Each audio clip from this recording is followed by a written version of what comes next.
శ్రీగురుభ్యో నమః. శ్రీకృష్ణాయ పరమాత్మనే నమః.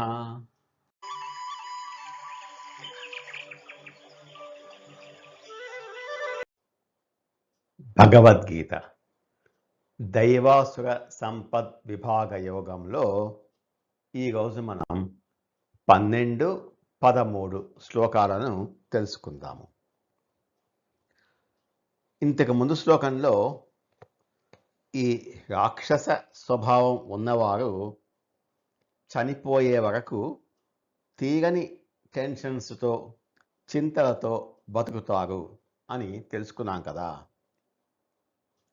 మరి వాళ్ళు ఆ టెన్షన్ ఎందుకు పడతారు? తమ కోరికలు తీర్చుకోవడానికి వాళ్ళు ఏ మార్గాలను, ఎంతటి నీచమైన పనులను ఎంచుకుంటారో స్వామి ఈ శ్లోకంలో వివరిస్తున్నారు. 12వ శ్లోకం. ఆశాపాశశతైర్బద్ధాః కామక్రోధపరాయణాః ఈహంతే కామభోగార్థం అన్యాయేనార్థసంచయాన్. నేటి సమాజంలో లంచాలు తీసుకునేవారు, ఇతరులను మోసం చేసి కోట్లు గడించేవారు ఎందుకు అలా వారు తయారవుతున్నారో వివరిస్తున్నారు. ఆశాపాశ శతైః బద్ధాః. ఆశాపాశ పరంపరలచే బంధింపబడినవారు, వందలాది ఆశలు అనే పాశాలతో బంధింపబడినవారు. పాశం అంటే ఉరితాడు లేదా బంధించే తాడు. శతః అంటే వందలాది. ఈ రాక్షస బుద్ధి ఉన్నవారి మెడకు ఒకటి కాదు, రెండు కాదు, వందలాది కోరికలు అనే తాళ్ళు కట్టబడి ఉంటాయి. ఆ ఆశలు వారిని ఊపిరాడకుండా కట్టిపడేస్తాయి. వారికి స్వేచ్ఛ అనేది ఉండదు. ఆ కోరికలు వాళ్ళని ఎటు లాగితే అటు వెళ్తుంటారు. కామక్రోధ పరాయణాః. కామక్రోధాలకు వీరు బానిసలు, కామక్రోధాలకు లోనైన వారు. వీరు పూర్తిగా 2 ఎమోషన్స్కి బానిసైపోతారు. ఒకటి కామం అంటే తీరని కోరిక, రెండవది క్రోధం, కోపం. అనుకున్న కోరిక తీరితే ఇంకా కావాలి అనే అత్యాశ వస్తుంది.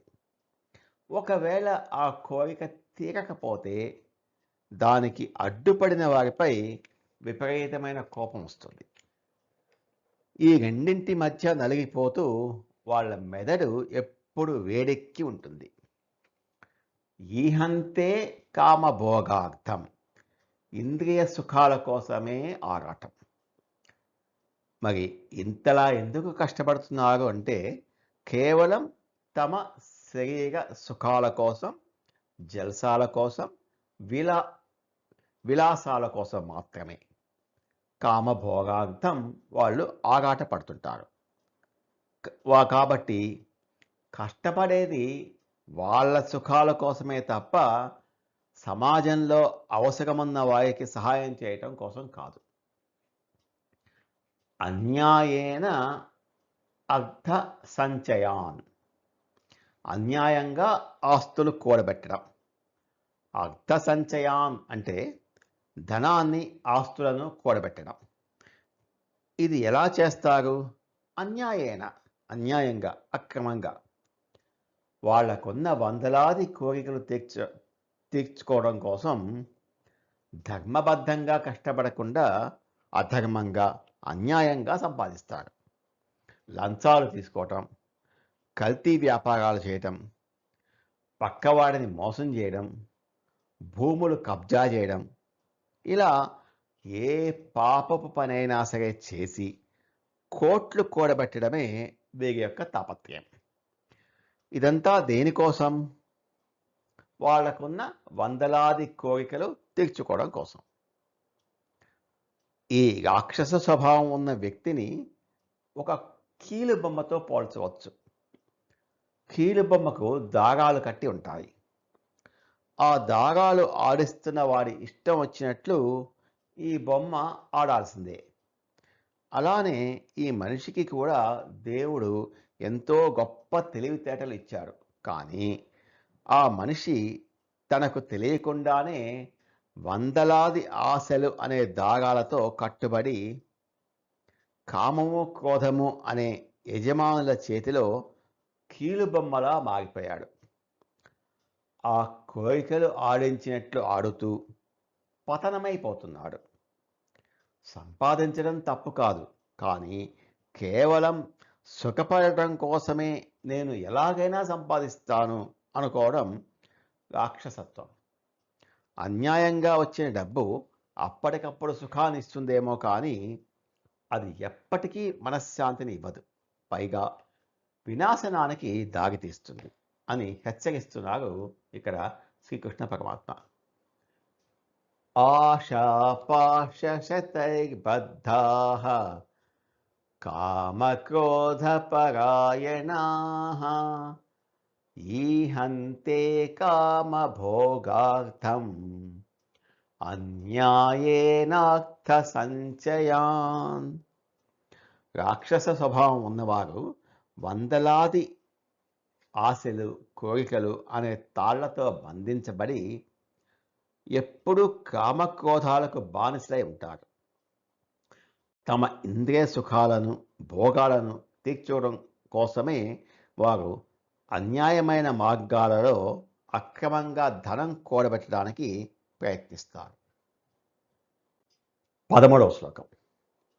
ఈ రాక్షస స్వభావం ఉన్నవారి దురాశ ఎలా ఉంటుందో పరమాత్మ ఈ శ్లోకంలో వివరిస్తున్నారు. ఇది వింటే నేటి సమాజంలో చాలామంది ఆలోచన విధానం అచ్చం ఇలాగే ఉంది అని మనకు అనిపిస్తుంది. ఇదమద్య మయా లబ్ధం ఇమం ప్రాప్స్యే మనోరథం ఇదమస్తిదమపి మే భవిష్యతి పునర్ధనం. ఇదం అద్య మయా లబ్ధం. నా చేత ఇప్పటికే ఈ అభీష్ట వస్తువులు పొందబడినవి. ఇప్పటి వరకు నేను ఇంత లాభం సంపాదించాను, ఈ కాంట్రాక్టు నాకు దక్కింది అని, నా చేత పొందబడింది అని తన సామర్థ్యం చూసుకొని ఎంతో ముగిసిపోతూ గర్వపడుతుంటాడు ఈ రాక్షస స్వభావం కలవాడు. ఇదంతా నా తెలివితేటల వల్లే దక్కింది అనే అహంకారం వాళ్లకు ఉంటుంది. అంతేకాని దేవుని దయ వలనే నాకు ఇవన్నీ దక్కుతున్నాయి అనే కృతజ్ఞత వాళ్లకు ఏమాత్రం ఉండదు. ఇమం ప్రాప్స్యే మనోరథం. ఇంకను ఈ అభీష్టమును కూడా పొందగలను. ఫలానా టైం లోపల ఆ కోరిక కూడా తీర్చుకుంటాను. ఒక కోరిక తీరగానే వాళ్ళ మైండ్ వెంటనే రేపటి గురించి ఆలోచించడం మొదలు పెడుతుంది. నెక్స్ట్ ఏంటి అని ఎప్పుడు భవిష్యత్తు ప్రణాళికల్లోనే బతుకుతూ ఉంటారు. వర్తమానంలో అంటే ఈ క్షణంలో, ప్రజెంట్ మూమెంట్లో ప్రశాంతంగా జీవించడం వాళ్లకు తెలియదు. ఇదమస్తి, నా దగ్గర ఇంత ఉంది, ఇప్పటికే నా దగ్గర ఇంత ధనం ఉంది, నా బ్యాంక్ అకౌంట్లో ఇన్ని కోట్లు ఉన్నాయి, నాకు ఇన్ని బంగ్లాలు ఉన్నాయి, ఇంత బంగారం ఉంది అని ఎప్పుడు తన ఆస్తుల చిట్టాను, లిస్టును చూసుకొని ముగిసిపోతుంటాడు. డబ్బును చూసుకొని వాళ్లకు వాళ్లే ముగిసిపోవడం ఒక మానసిక రోగంగా మారిపోతుంది. ఇదం అపి మే భవిష్యతి పునర్ధనం. మున్ముందు ఇంకనూ ఎంతో డబ్బును సంపాదింపగలను అని అనుకుంటూ ఉంటారు. ప్రస్తుతం ఉన్న కోట్లతో వాళ్ళు ఎప్పటికీ తృప్తి చెందరు. వచ్చే సంవత్సరానికి నా ఆస్తులు ఇంత కావాలి, ఆపై సంవత్సరానికి నా ఆస్తులు మూడింతలు అవ్వాలి, వచ్చే సంవత్సరం నేను ఇంత విలువ కలిగినటువంటి ఒక విల్లాను కొనాలి. ఇలా అంతులేని లెక్కలు వేసుకుంటూ ఉంటారు.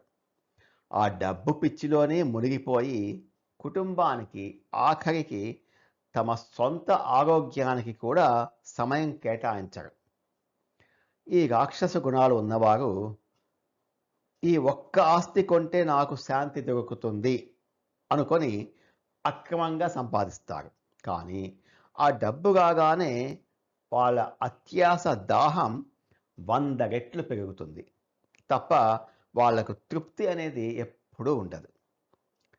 ఈ శ్లోకంలో పరమాత్మ చెప్పేది ఏంటంటే, నేను సాధించాను, ఇదంతా నాది, నా ఆస్తులు ఇంకా వృద్ధి చెందుతుంది అనే ఈ నేను మరియు నాది అనే ఈ అహంకారం మనిషిని అజ్ఞానంలో బంధించి ప్రశాంతతను దూరం చేస్తుంది.